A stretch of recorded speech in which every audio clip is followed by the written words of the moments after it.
Samantala ngayon pong araw nakatakdang magsumite ng rekomendasyon ng Development Budget Coordination Committee kay Pangulong Bongbong Marcos kaugnay sa posibleng suspensyon o pagbawa sa fuel excise tax. Habang wala pang suspensyon, patuloy ang kalbaryo ng mga mamamayan ngayong ipinatupad ang panibagong mega oil price hike. May unang balita si Salima Refrat. Sa ikalimang sunod na round ng mega oil price hike, hanggang 19 pesos and 80 centavos kada litro ang taas sa presyo ng diesel. Hanggang 5 pesos and 90 centavos kada litro naman para sa gasolina.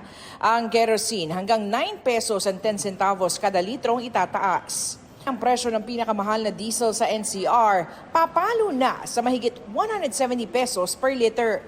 Ang pinakamahal na gasolina sa NCR aabot na sa halos 120 pesos kada litro. Ang pinakamahal na kerosene aabot na sa 178 pesos per liter.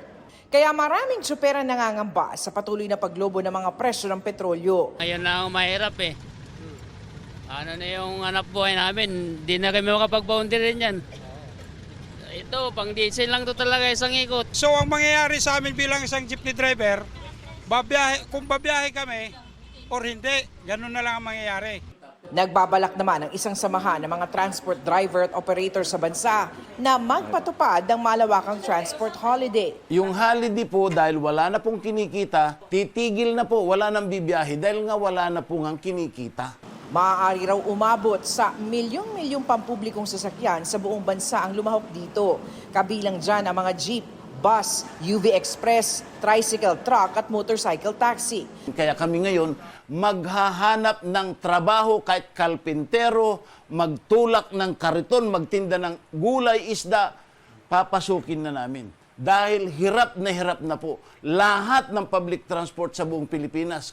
Ang driver-operator na si Artemio ngayon pa lang hindi na bumabiyahe. Kaya sana ang solusyon siguro tataasan po natin na pamasahe. Kasi kung magtataas ang diesel, ang aming kinikita pupunta lang sa gasolinahan. Sa Tuguegarao City, may isang gasolinahan na limitado sa 3,000 pesos ang pwedeng ipangarga kada sasakyan.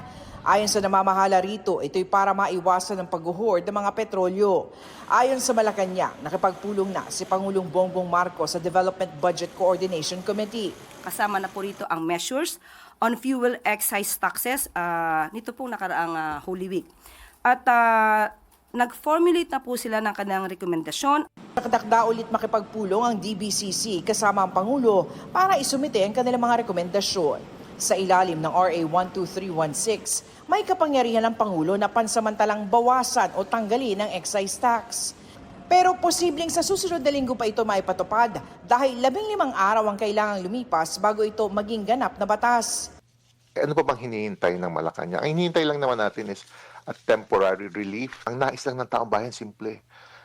Nagmamahal ang kabuhayan namin dahil sa petroleum. Pababain nyo yan, and the best step is tanggalin muna, temporarily, yung buwis. Ayon kay Senate President Pro Tempore Senador Ping Lacson, matagal pa bago maramdaman yan ng mga Pilipino. April 12 magiging effective yung batas. So starting April 12, imamonitor nila. Dahil lang nasa batas 1 month, May 12 pa lang sila pwedeng mag-meet yung DBCC para gumawa ng rekomendasyon. So baka Hunyo na ito maramdaman ng ating mga kababayan. Inaasahan makakadulot ng konting ginhawa ang hinihintay na pagtatanggal o suspensyon ng excise tax.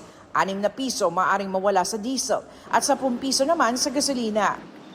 Ito ang unang balita sa Lima Refran para sa GMA News.